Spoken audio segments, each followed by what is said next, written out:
Bonjour tout le monde, cette vidéo va vous parler des mécanismes de domination.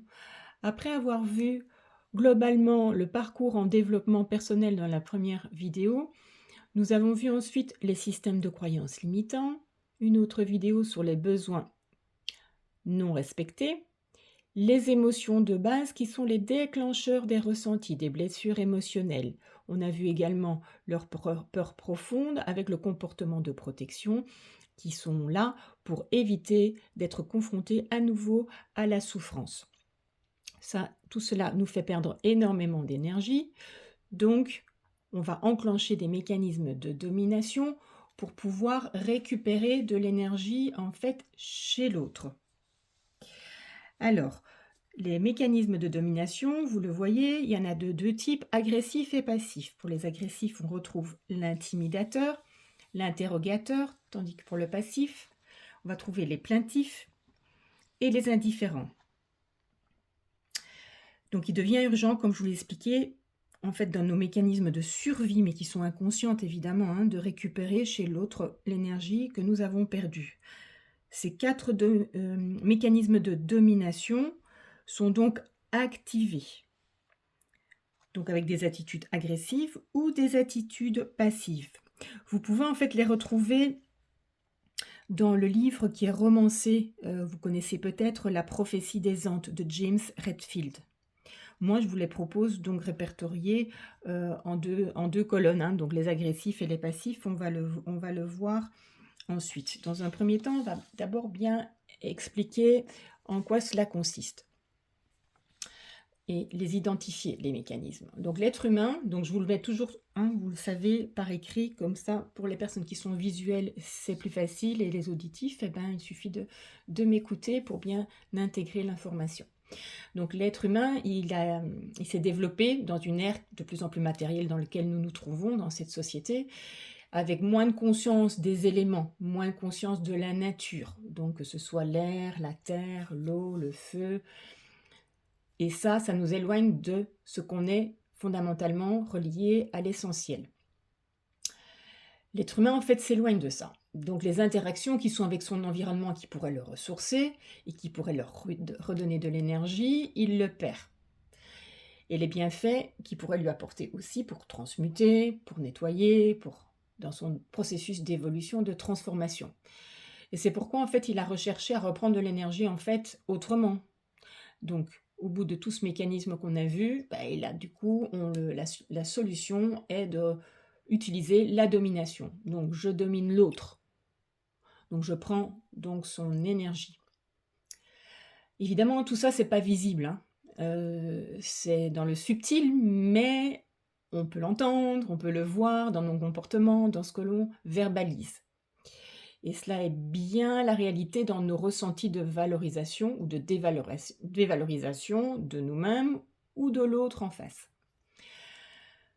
Je prends le dessus sur quelqu'un. Du coup, je vais me sentir plus fière, je vais avoir plus confiance en moi, ma confiance va revenir, mais c'est une illusion, ce n'est qu'un moment, ça va être temporaire. Et l'autre, évidemment, va se sentir affaibli ou fatigué en ne comprenant pas le pourquoi. Le problème, c'est que l'autre va chercher aussi à récupérer de l'énergie, parce que lui aussi, il a perdu en fait de l'énergie dans tout ce mécanisme et ce processus que l'on a vu. Et donc, il va être tenté de le récupérer, cette énergie qu'il a permis qu'on lui prenne aussi. Donc l'autre va lui prendre de l'énergie, ou une autre personne va lui prendre de l'énergie par tous ces mécanismes, et il va faire la même chose, soit avec son interlocuteur immédiat, soit avec quelqu'un d'autre.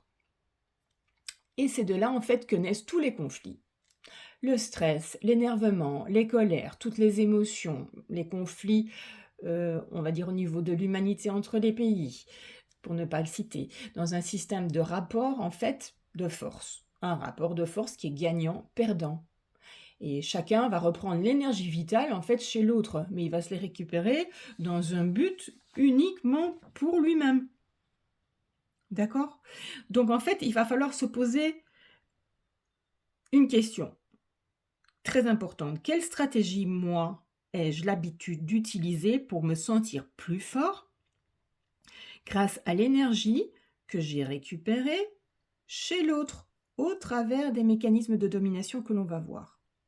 Et quand vous aurez bien identifié en fait votre fonctionnement, qui peut parfois varier de l'un à l'autre en fonction des situations, vous allez alors vous poser une autre question, qui est en fait la même, mais sur la stratégie qu'utilise l'autre en fait, en face de vous dans votre relation, sans le juger, puisque vous savez que vous aussi vous utilisez ce mécanisme-là, juste en état d'observation, pour vraiment bien discerner le processus qui est en cours.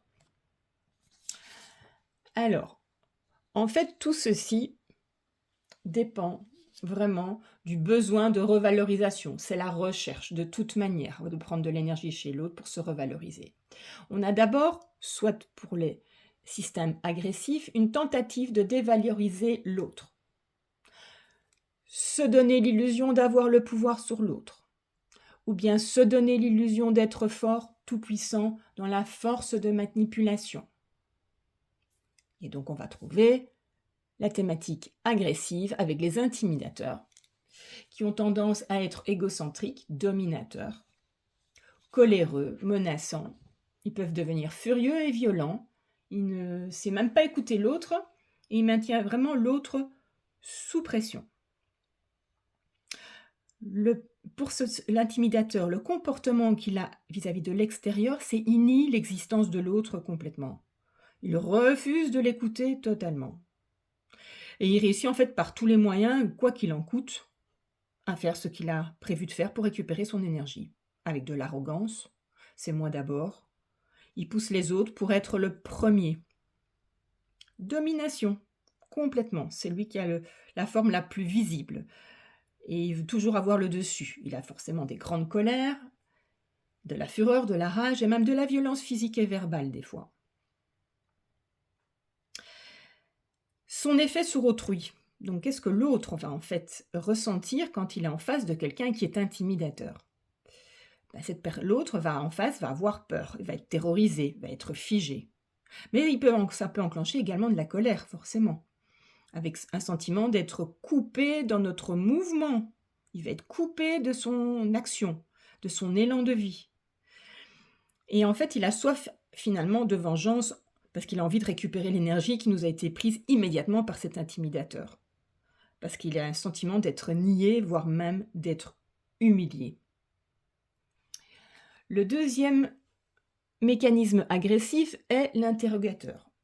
Il est critique, soupçonneux, questionneur, sceptique, même perfectionniste, il est très moralisateur. Il cherche en fait à tout savoir, à manipuler, à contrôler le téléphone, l'agenda, etc., de son interlocuteur pour vraiment tout savoir pour ne pas se faire manipuler. Alors son comportement extérieur, ça va être des questions du type « Où vas-tu ? Pourquoi n'as pas tu fait ceci ou cela ? Je te l'avais pourtant dit ». Voilà, c'est ce type de comportement et de phrases qu'il va avoir avec son interlocuteur.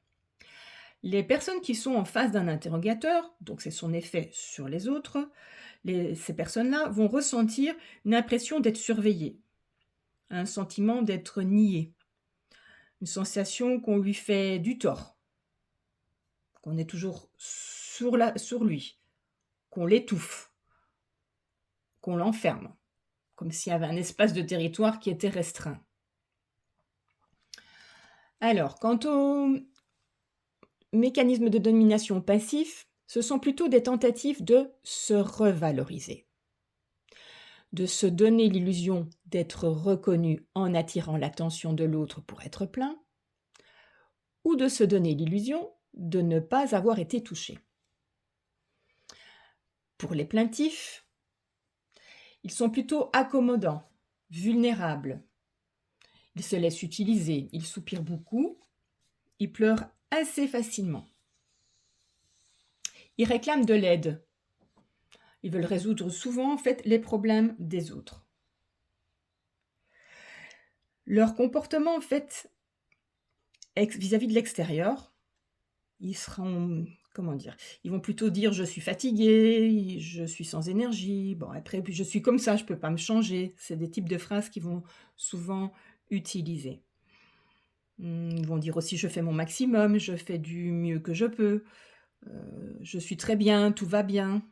J'essaye de de réfléchir par rapport à ma clientèle également. Ce que j'observe, donc c'est: «Laisse-moi faire, je vais y arriver» ou «Ne t'inquiète pas pour moi». Voilà, ça va être ce type de fonctionnement qui va être, mis en avant.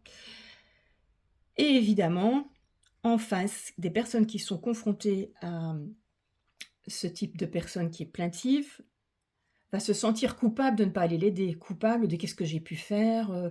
Ou ou bien ils vont juger de ce que l'autre a pu faire, ils vont essayer de trouver des solutions, ils vont se sentir en fait, affaiblis en se disant: «Si je ne l'aide pas, il va pas s'en sortir». Enfin, c'est vraiment un sentiment plutôt de culpabilité que ça va éveiller en fait, pour sur la personne qui est en face d'un plaintif. Alors quant au deuxième mécanisme de passif, c'est plutôt des indifférents. Ils sont plutôt solitaires. Ils sont insaisissables, ils manquent de confiance et ils fuient surtout ils fuient le conflit. Et leur comportement à l'extérieur, ils vont plutôt en fait, dire des phrases comme, «Je ne suis pas prêt à m'engager» ou «Je ne suis pas prêt à décider». Ils ont vraiment un problème de toute façon avec la décision, ça c'est sûr. J'ai besoin de plus d'argent, de plus de temps, donc on repousse toujours le problème avant de trouver, la solution et d'aller dans nos projets ou de s'investir vis-à-vis de quelqu'un. Et ça sera aussi, «Je ne sais pas», «Je ne suis pas sûr», «Peut-être», enfin il y a jamais une réponse, claire et définie et forcément ils n'arrivent pas du tout, à se positionner, à faire des choix, à décider. C'est très difficile pour eux, quoi. Et ou alors vont dire des choses comme, «Je te le ferai savoir», «Je vais réfléchir». Donc ça met toujours l'autre avec un grand point d'interrogation, en fait. Ils veulent pas du tout, en fait, s'engager donc et décider. Alors son effet sur autrui, c'est que la personne qui a un indifférent devant lui va se trouver dans l'incertitude et dans la suspicion. Il ne saura jamais, en fait, où il doit aller, à gauche, à droite, il ne peut jamais faire de projet, entamer quelque chose, prévoir quelque chose, organiser quelque chose, avec, une personne qui est de type indifférent. C'est extrêmement compliqué. Alors on va voir maintenant, en fait, que vous avez vu un petit peu les 4 mécanismes. On va se positionner avec les autres en face de soi. C'est-à-dire, on se trouve devant un intimidateur. Ça va enclencher un mécanisme de défense des autres, forcément, face à lui. Quelqu'un qui sera, donc on est bien en face de nous, un intimidateur. En face de lui, il y a une personne qui sera plaintive. Sa manière de réagir, ça va être: «Ne me fais pas de mal, je ne te menace pas». Si, toujours devant un intimidateur, on va trouver un autre intimidateur. L'autre intimidateur va dire: «Tu n'as pas le droit de me faire du mal, je me défendrai, je t'écraserai». Toujours devant un intimidateur, on trouve un interrogateur. L'interrogateur va avoir une attitude comme ceci et va verbaliser des choses comme: «Tu n'es pas aussi fort que tu le montres». Donc il se rassure et il est quand même dans un mécanisme agressif. Donc il va tenir ce discours-là. Toujours un intimidateur qui va être confronté à quelqu'un qui sera indifférent. L'indifférent va plutôt tenir un discours de: «Je ne t'affronterai pas, je vais t'ignorer». Lui, il essaie toujours de passer à côté pour ne pas s'investir dans quoi que ce soit. Pour l'interrogateur, qui se trouve face à un plaintif, le plaintif va avoir une attitude de: «Tu verras ce que je vaux».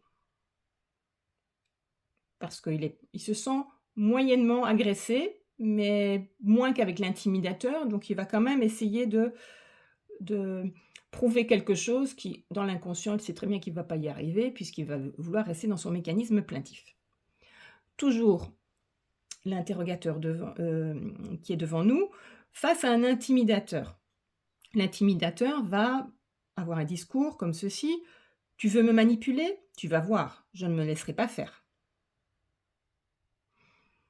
Toujours l'interrogateur qui va trouver un interrogateur devant lui, du même type. L'autre interrogateur va dire: Quel est ton point faible?» Et oui, il va fonctionner de la même manière. Toujours l'interrogateur, devant un indifférent, il va plutôt avoir une attitude de: «Tu ignores ce que je pense, tu es plus fort que moi». Donc il va lâcher l'affaire et va à nouveau, s'évincer et fuir le conflit. Alors ensuite, quand on est face à un plaintif, mais que nous-mêmes on est plaintif, on va avoir une réaction, «Tu ne m'écoutes pas, moi je n'existe pas pour toi». Évidemment, il est dans le même ils sont dans le même fonctionnement. Hem et il va se dire: «Je suis pas s pardon, je suis mal si tu es mal». Et oui, un plaintif va dire: «Je suis mal si tu es mal». Toujours un plaintif. Devant un intimidateur, l'intimidateur va avoir une réaction de: «Tu veux me dominer». Parce qu'il va voir qu'il y a comme une manipulation en face. Toujours un plaintif devant un interrogateur. L'interrogateur, va plutôt avoir une attitude de: «Pourquoi tu ne penses toujours qu'à toi?» Évidemment, il pose toujours des questions. Toujours le plaintif, face à un indifférent, l'indifférent va avoir un discours comme ceci: «Je t'ignore, je ne sais pas quoi faire». Il sait vraiment pas quoi faire face à quelqu'un qui, en fait, qui se plaint en permanence. Alors, pour l'indifférent qui va se trouver face à un plaintif, le plaintif va avoir une réaction de: «Tu ne m'écoutes pas, je n'existe pas pour toi». Et oui, puisque l'indifférent, il fuit le conflit, il ne s'intéresse pas du tout à l'autre, il évite complètement de prendre des décisions, donc il ne va jamais écouter l'autre. Et le plaintif va en souffrir. Toujours l'indifférent face à un intimidateur. L'intimidateur va dire: «Tu veux m'ignorer, tu vas m'écouter et marcher au pas maintenant». Mais c'est peine perdue parce que de toute façon, l'indifférent, il fait comme le serpent, il fuit. Toujours l'indifférent devant un interrogateur. L'interrogateur va avoir des questions du type: «Qu'est-ce que j'ai fait de mal? Es-tu fâché contre moi?» Évidemment, il se pose des questions à lui-même parce que il n'a pas de prise. On ne peut pas avoir de prise sur quelqu'un qui est indifférent. Et l'indifférent qui est face à un indifférent, l'autre indifférent, il va: «Je passe mon chemin, j'ai un gros doute de ton intérêt pour moi». Évidemment, il se trouve identiquement face au même mécanisme, que lui. Donc il ne peut pas aller plus loin dans ses investigations. Donc, je le redis, posez-vous bien la question: quelle est la stratégie que vous avez l'habitude d'utiliser face à tel type de personne ou tel type de, situation? Et puis après, vous vous posez la question: «Tiens, l'autre en face, il est comment?» Alors le but, c'est pas de juger, le but, c'est de constater pour être dans le discernement et de pouvoir y travailler et dépasser tout ça. Mais en fait, il faut être toujours bien conscient que ce sont vos limitations et en fait le non-respect de vos besoins qui ont, comment dire, attiré ce genre de situation. C'est pas en rejetant la faute sur l'autre, je dirais, en pensant que c'est lui qui a commencé, qu'on va trouver une solution, hein. Il faut bien être conscient quand même que c'est un chemin de transformation qui est important d'en prendre conscience.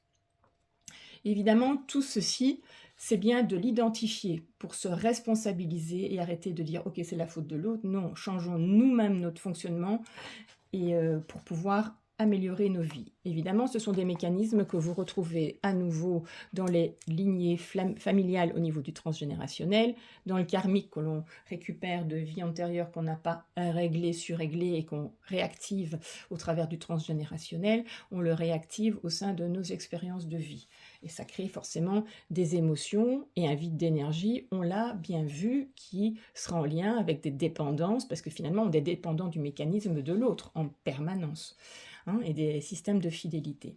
Tout ça, ça va rejaillir sur les plans physiques, émotionnels, mental et énergétiques, et créer forcément des croyances limitantes aussi, voire même les croyances limitantes vont aussi créer le mécanisme. Ça va dans les deux sens. Le but étant en fait de libérer tout ce qui empêche l'équilibre du féminin et du masculin à l'intérieur de nous. On verra ça dans une autre vidéo.